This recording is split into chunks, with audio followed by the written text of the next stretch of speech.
ஈரோடு, கோபிச்செட்டிப்பாளையம், சத்தியமங்கலம் மற்றும் பெருந்துறை ஆகிய 4 இடங்கள்ல அறிவுசார் மையம் அமைக்கப்பட்டிருக்கு. நெடுஞ்சாலைத்துறையில பல்வேறு திட்டங்களின் கீழ் கடந்த 4.5 ஆண்டுகள்ல 944 கிலோமீட்டர் நீளம் உள்ள சாலை பணிகள் முடிக்கப்பட்டு பயன்பாட்டுக்கு கொண்டு வரப்பட்டிருக்கு. 17 ஊரக பாலங்கள், 73 நெடுஞ்சாலை பாலங்கள் அமைக்கப்பட்டு வருது. ஈரோடு மண்டலத்தில் 400 திருக்கோயில்கள்ல 554 பணிகள் நடைபெற்று வருது. இதுல 150 திருக்கோயில்கள்ல 218 பணிகள் முடிக்கப்பட்டிருக்கு. கடந்த 4.5 ஆண்டு காலத்தில் 133 திருக்கோயில்களை குடமுழுக்கு நடத்தி முடிக்கப்பட்டிருக்கு. சத்தியமங்கலம் பால் குளிரூட்டு நிலைய வளாகத்தில் கட்டு ஊறுகாய்ப்புல் தயாரிக்கக்கூடிய அலகு அமைக்கப்பட்டு வருது. கரட்டுப்பாளையத்தில் விடுதியோடு கூடிய ஜிம்னாஸ்டிக் அரங்கம் கட்டும் பணி நிறைவுற்று துவங்கி வைக்கப்பட்டிருக்கு. நம்ம திராவிட மாடல் அரசோட முத்திரை திட்டங்களால இந்த மாவட்டத்தில் மட்டும் எத்தனை பேர் பயனடைகிறாங்க தெரியுமா? நான் பெருமையோடு சொல்றேன், 4,09,353 குடும்ப தலைவிகளுக்கு மாதந்தோறும் 1000 ரூபாய் கலைஞர் மகளிர் உரிமை தொகை வழங்கப்படுது. மீதம் இருக்கக்கூடியவர்களும் கணக்கெடுக்கப்பட்டிருக்கிறது. விடுபட்டவர்கள் அதுவும் டிசம்பர் 15ஆம் தேதியிலிருந்து அதுவும் வழங்கப்பட இருக்கிறது என்பதை மகிழ்ச்சியோடு நான் தெரிவித்துக்கிறேன். 59,262 நபர்களுக்கு இலவச வீட்டுமனை பட்டா வழங்கப்பட்டிருக்கு. 51,070 சுயஉதவி குழுக்களுக்கு 3,203 கோடி ரூபாய்க்கு கடன் உதவி வழங்கப்பட்டிருக்கு. மக்களை தேடி மருத்துவ திட்டத்தில் 8,65,000 பேர் பயனடைந்திருக்கிறாங்க. இன்னுயிர் காப்போம் நம்மை காக்க 48 திட்டத்தில் 9,262 பேரோட உயிர்கள் காப்பாற்றப்பட்டிருக்கு. 5,865 பெண்கள் திருமண உதவி பெற்றிருக்கிறாங்க. 12,819 குழந்தைகளுக்கு ஊட்டச்சத்து பெட்டகம் வழங்கப்பட்டிருக்கு. ஊட்டச்சத்தை உறுதி செய்ய திட்டத்தில் 12,819 தாய்மார்கள் பயனடைந்திருக்கிறாங்க. காலை உணவு திட்டத்தால 53,716 மாணவர்கள் பசி இல்லாமல் படிக்கிறாங்க. புதுமை பெண் திட்டத்தில் 48,801 மாணவிகளுக்கு மாசம் 1000 ரூபாய் உயர்கல்வி உதவித்தொகை கிடைக்குது. 57,723 மாணவ மாணவியருக்கு மிதிவண்டிகள் தரப்பட்டிருக்கு. 3,771 மாற்றுத்திறனாளிகளுக்கு உதவி கருவிகள் வழங்கப்பட்டிருக்கு. இதெல்லாம் மட்டுமில்ல, இந்த நிகழ்ச்சிக்கான தேதி கேட்க வந்தப்போ நம் அமைச்சர் முத்துசாமி அவர்கள் அந்த பகுதியில் நிறைய பேருக்கு பட்டா பிரச்சனை இருக்குன்னு ஒரு கோரிக்கையோடு தான் வந்தார்.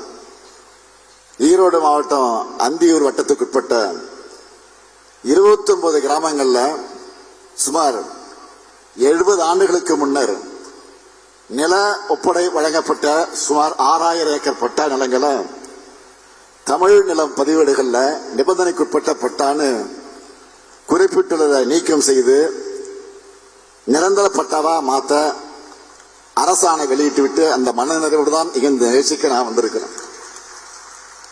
இதன் மூலம் சுமார் 2,680 நில உரிமைதாரர்கள் பயனடைய போறாங்கன்னு மகிழ்ச்சியோடு நான் தெரிவிச்சுக்கிறேன்.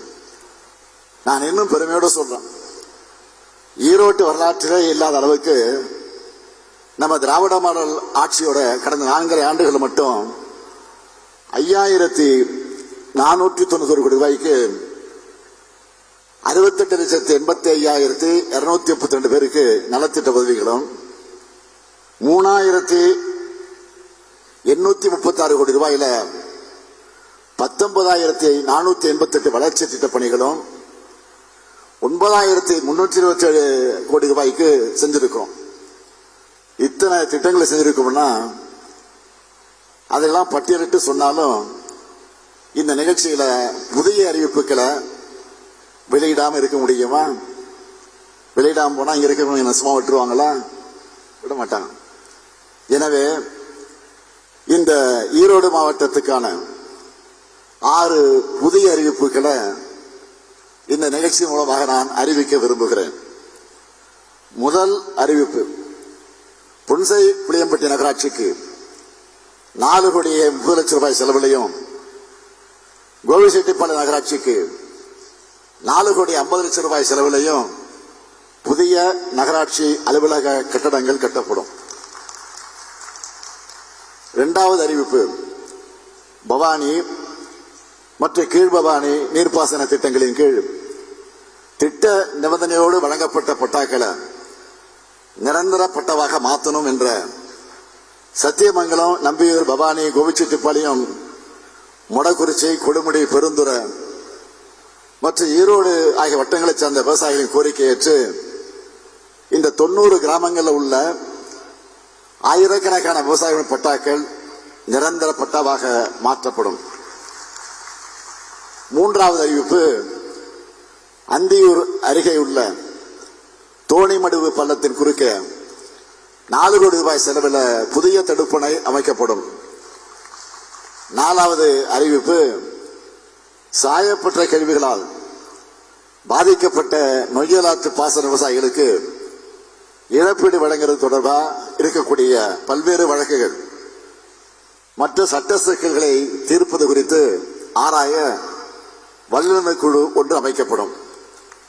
ஐந்தாவது அறிவிப்பு, பெருந்துறையில் தற்போதுள்ள வட்டார போக்குவரத்து அலுவலகத்துக்கு 5 கோடி ரூபாய் செலவில் புதிய கட்டடம் கட்டித்தரப்படும்.